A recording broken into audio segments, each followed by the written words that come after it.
Hello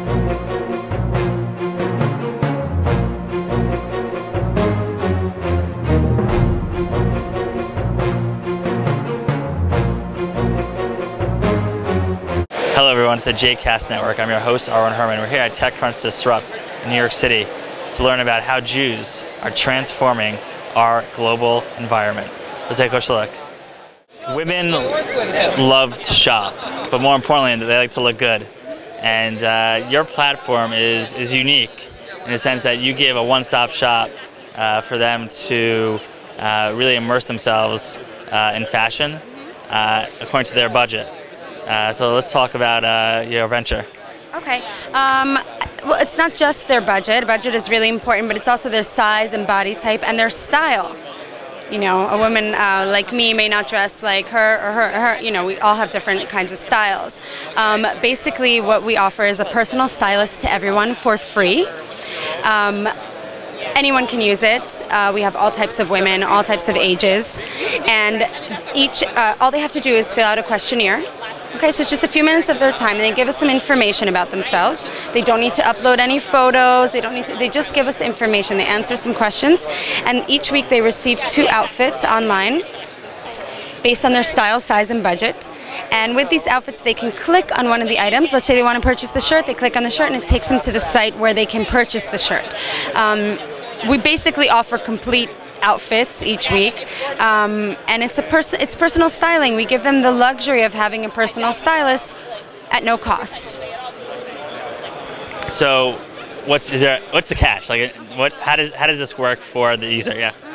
So basically, the catch, but it's not the catch, but actually the way we make our money is through the purchases that the user makes, but she doesn't have to make a purchase, and through the purchases that the user makes, and also through target advertising. We have women that are put into groups with similar style preference, size, and budget. So if you're a company like Gap that wants to target women that are classic, conservative, mature at a certain age, then we can advertise your brand in our outfits. So target advertising indirectly, which is how we make our money.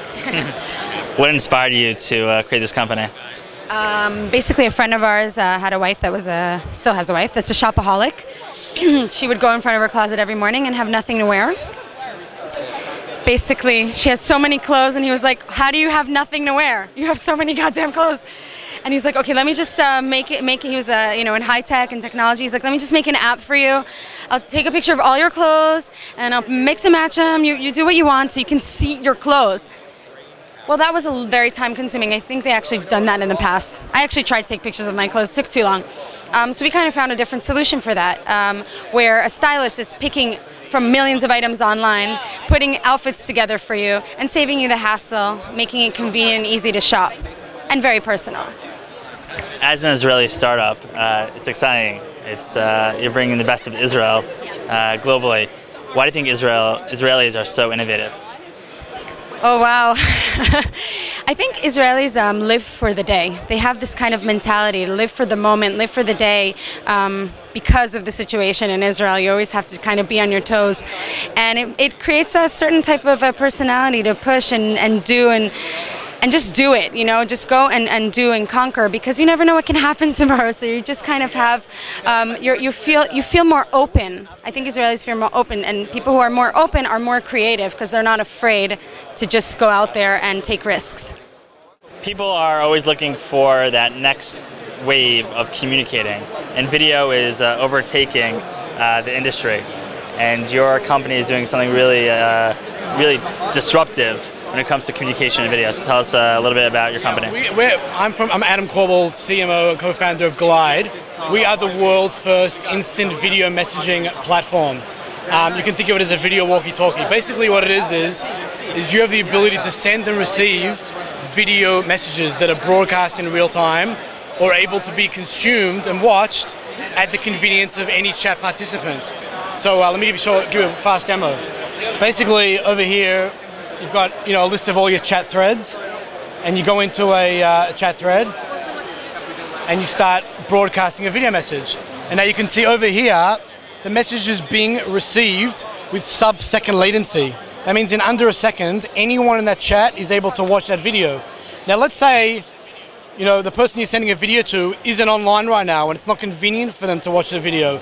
They can just press a button and play that message whenever it's convenient for them. And all these messages that you have in these conversation threads are saved in the cloud. Nothing is saved on your device. So you can have hours and hours and hours of video conversations with friends and family, groups of unlimited size, without taking up any space on your device. That's pretty powerful. So we launched on iOS about a few weeks ago, and we're announcing today the launch of our Android beta, which is available on our website for download at glide.me, glide.me. And what inspired you to develop this innovative product? So we're a team based in Israel, but I would say 90% of us are, you know, originally from overseas. I'm from Australia originally. Our partners are from different parts of the States. We have an Irishman on the team, and the biggest problem that we were aiming to try and resolve was we wanted to have engaging and personal video chat conversations with our friends and family back home, but in a way that was convenient. And like apps like Skype and FaceTime they're awesome products, but they work like a phone call. I can't initiate a phone call without everyone being online and syncing schedules before you are able to start that conversation. Whereas with Glide, I can send a video message to my parents, to my friends and family whenever it's convenient for me. And if it works for them, they'll watch it in real time. And if it's not, they'll watch it whenever it's convenient for them.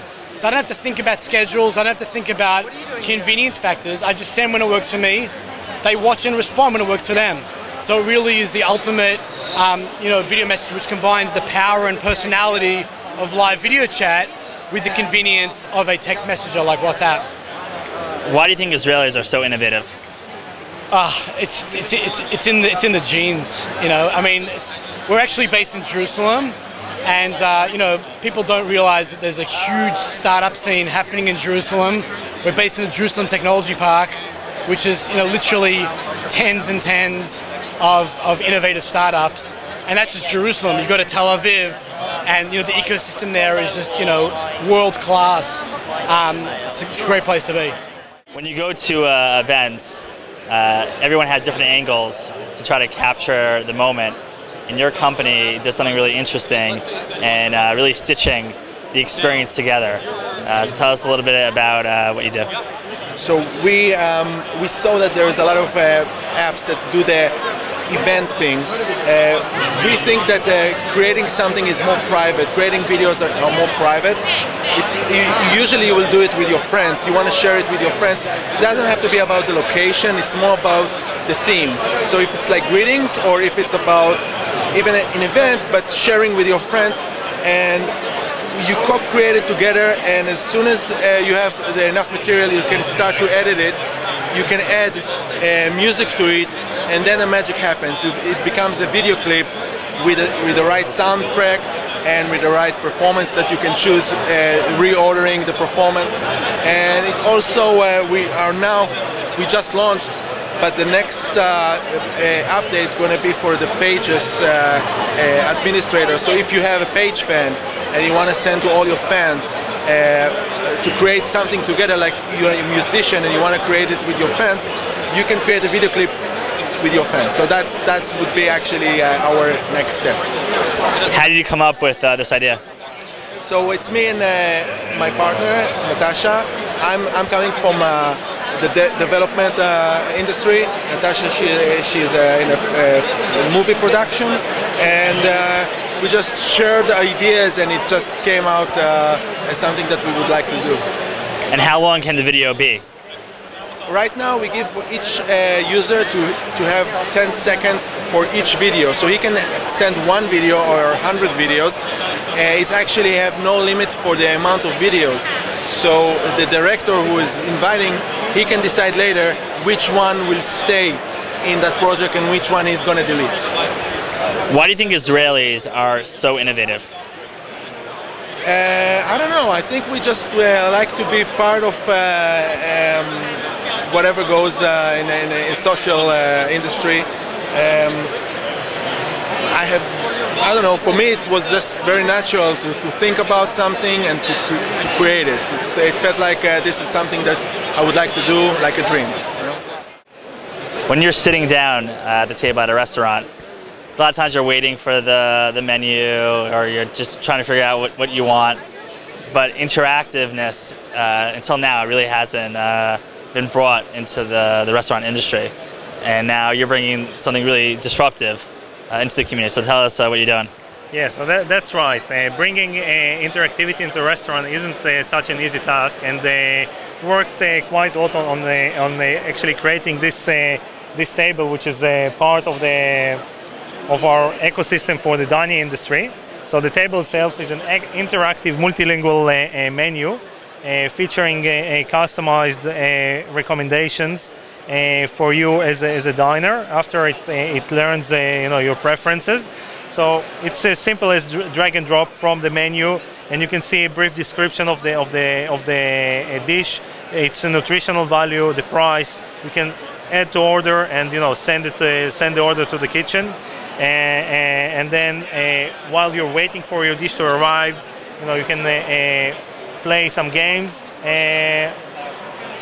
You can play some games while you're waiting. It'll just help me out with it.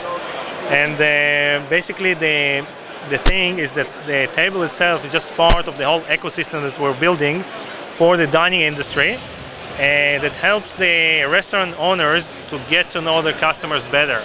And by get to know the customer, I really mean by understanding what kind of food I like to eat, what kind of food you like to eat, understand our preferences, and suggest us the different menus and the different dishes accordingly. So the table is just a part of it. We have different apps, and we have a manager app for the restaurant manager, so he can upload the whole menu into the cloud and share it with the people. And we have a user app for a user who can just look around them and see what restaurants around them feature the dishes that they actually like to eat, and instantaneously book a table or order home delivery or takeaway and stuff like this. And basically keeping all the information in the cloud, understanding about every user, what does he like, whether he has any particular allergies, and it will be stored in the system, or his preferences, what kind of wine do you like to drink with your steak, and so on and so on. So the system actually gets better as we go, as it learns your preferences, and it helps the restaurants actually make more money, because from our experience, and this table has been running in a real restaurant for about 5 months already, so from our experience, the average order size is increased by about 18 to 20%. So the table literally pays for itself within less than a year. How much does it cost? The table costs about $3,000. We sell it at cost because we don't intend to make any money of hardware. We charge a modest service fee, and there are a bunch of transactional fees that you can use or you don't have to use. It's really up to the particular restaurant. Whenever you're going into an industry that has there's a lot of happening now with social media. There's ways to build relationships. How are you sort of breaking that level of competition within the industry? So actually, we don't really compete with the social media. We just play along with it. So at the table, when you sit down, you actually check in with your application, and then you can have your own customized experience. You can have your Facebook feed or Twitter feed just next to it. If it's a business meeting, once you finish ordering, you can actually connect to Dropbox or Google Drive and run a presentation, have an actual business meeting. If you're in the restaurant, with your kids, so we have a bunch of apps and games for the kids to play around and to keep themselves busy. So it really gets back the actual experience, the dining experience. So instead of everyone sitting down with their phone and browsing their Facebook or Twitter feeds, we kind of join them together into this social experience that once upon a time you would go to a restaurant to have this social experience, and these days it's quite often becomes broken. So that's one of the things we try to fix. Why do you think Israelis are so innovative? Well, I think it's a pretty long story. There's a pretty good book about it called The Startup Nation that I highly recommend people to read. But it goes back to the innovation that is probably just in our genes and running in our blood. And of course, there is the fact that almost every one of us goes to the military of the age of 18, and we do pretty amazing stuff over there. And young kids at the age of 18, 19, and 20, they work with very, very complex projects, real time. They have to answer a lot of different and sometimes very tough questions. And when they get off the army, they try to implement the same skill set into the regular industry, and a lot of the startups are actually growing out of the army, or out of the people who get out of the army.